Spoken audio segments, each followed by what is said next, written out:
Developing Your Deer Dog. Brought to you by Conquest Sense. Hey guys, Jeremy Moore with Dogbone. This week's Developing Your Deer Dog, we're starting in on a whole new series. We're going to spend the next 3 weeks covering things that are specifically talking about shed training when it comes to developing our deer dog. This week, I've got Ellie here with me, and the reason I have her is specific. I ran into a problem with her in her training, and I had to figure out a way to fix it. I'm going to share it with you this week.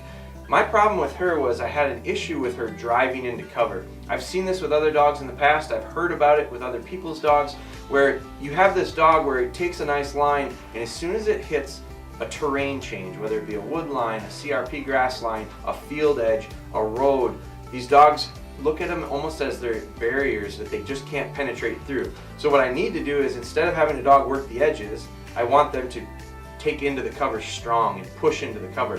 So how do you go about doing that?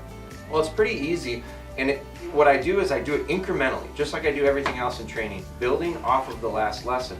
So if you look back at an old Developing Your Deer Dog segment, we talked about trailing memories. I use them for steadiness and a lot of reasons with young dogs with retrieves. This is where we're going to put it into the works in the field. I'll set up a trailing memory into, say, a pocket of cover, whether it be a tree, a wood lot, a big chunk of CRP grass, something that's thick in cover where my dog is struggling to push into. I'll put bumpers into it and set them up with trailing memories. I might use the training dummies, I might use tennis balls, I might use bumpers, but I'm going to set it up as a trailing memory. I'm going to do that for a couple days, and I'll send the dog on multiple retrieves and get their confidence into pushing into that cover.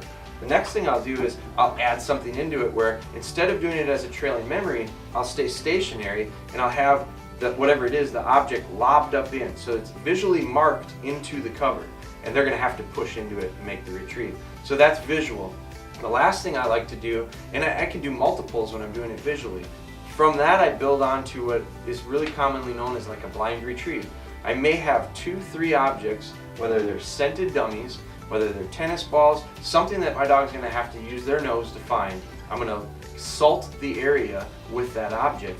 Then I'm going to line the dog up and I'm going to send it into cover. Well, the confidence is there. It used to be where they would fade. Now, after several days of understanding there's something in that cover I have to push through, they will take the line well, go in, and now they got to search out with their nose.